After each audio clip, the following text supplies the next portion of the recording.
కుమారుణ్ణి బంధించారు. వేరే దేశానికి తీసుకెళ్ళి ఒక మిద్దె మీద బంధించారు. ఆ రాకుమారుడు పైనుంచి కిందకి చూస్తున్నాడు. కిటికీలో నుంచి కింద ఒక నడుచుకుంటూ వెళ్తున్నాడు. వాడికి చెప్పాలి ఏమని, నేను ఇక్కడ ఉన్నాను, నా తండ్రి వేరే రాజ్యంలో ఉన్నాడు, ఆయనకి కబురు పెట్టాలి అనే ఆలోచనతో పైనుంచి సైగలు చేస్తున్నాడు, సంజ్ఞలు చేస్తున్నాడు. వాడు ఏం పట్టించుకోకుండా వెళ్ళిపోతూ ఉన్నాడు. అలా వెళ్ళిపోతూ ఉన్న వాడిని ఎలాగోలాగా తన వైపుకు చూడాలని చెప్పి తన కుడి చేతుకున్న బంగారపు కడియాన్ని వేశాడు.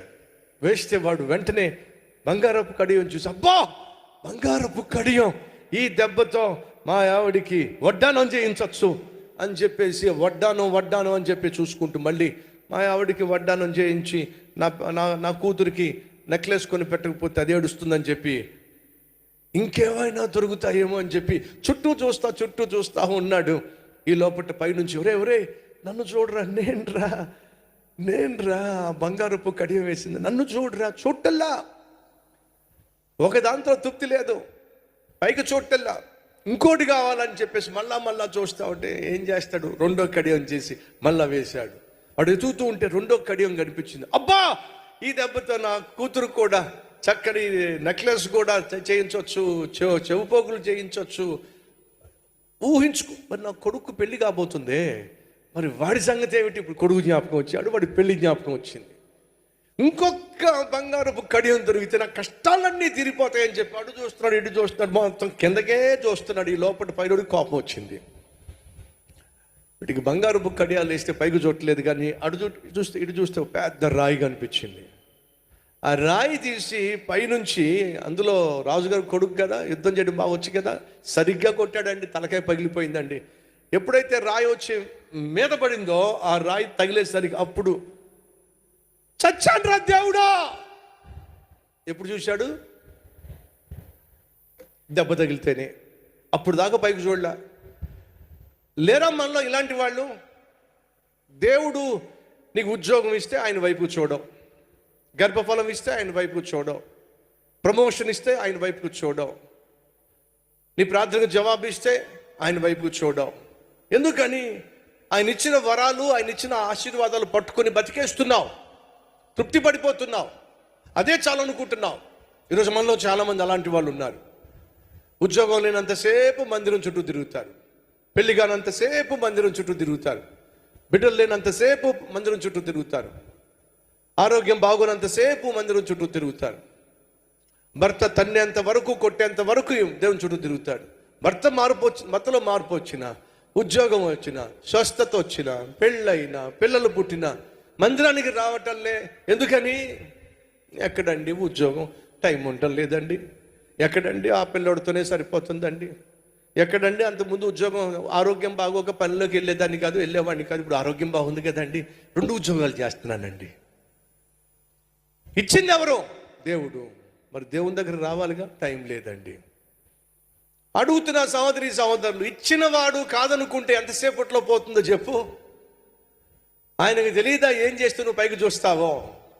ఆ రాకుమారుడు ఏం చేశాడు? ఒక రాయి తీసుకుని కొట్టేసరికి ఆ దెబ్బకి ఏం చేశాడు? చచ్చాన్రా దేవుడా, ఎంత దెబ్బ కొట్టావయ్యా.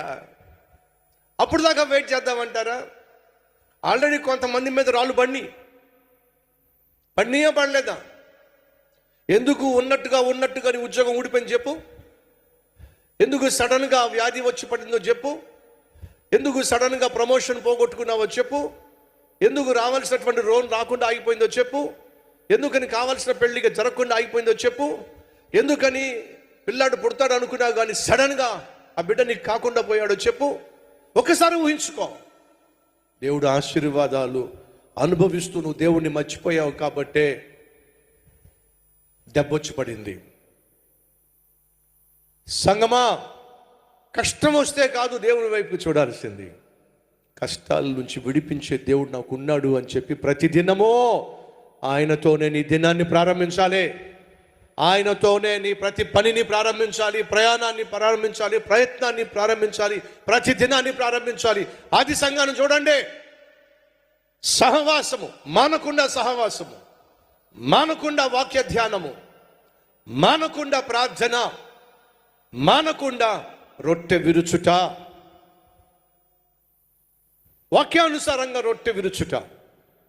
వాక్యానుసారంగా రొట్టె విరుచుట అంటే అర్థం ఏమిటి? ప్రతి మనుష్యుడు తనను తాను పరీక్షించుకొని పరిశోధించుకొని ప్రభు బలలో పాల్పంచుకోవాలి. ఎవరు పడితే వాళ్ళు, ఎక్కడ పడితే అక్కడ, ఎలా పడితే అలా, ఎప్పుడు పడితే అప్పుడు ప్రభు బలలో పాల్పంచుకోవడానికి వీలు లేదు. కొన్ని సంఘాల్లో ఎవరికైనా ఇచ్చేస్తారు. అడు తాగిపోతాడు, అయినా ఇచ్చి పడేస్తారు. చిన్న పాప, చిన్న పిల్లాడు ఇచ్చి పడేస్తారు. అది తిరిగిపోద్ది, అయినా ఇచ్చి పడేస్తారు. ఎందుకని? విలువ లేదు కాబట్టి, వాక్యం తెలియదు కాబట్టి. భక్తుడైన పౌలు సెలవిచ్చాడు, మీరు దీనిని చేయున్నప్పుడల్లా. ఎప్పుడు చేయాలి? ప్రతి ఆదివారం చేయాలా?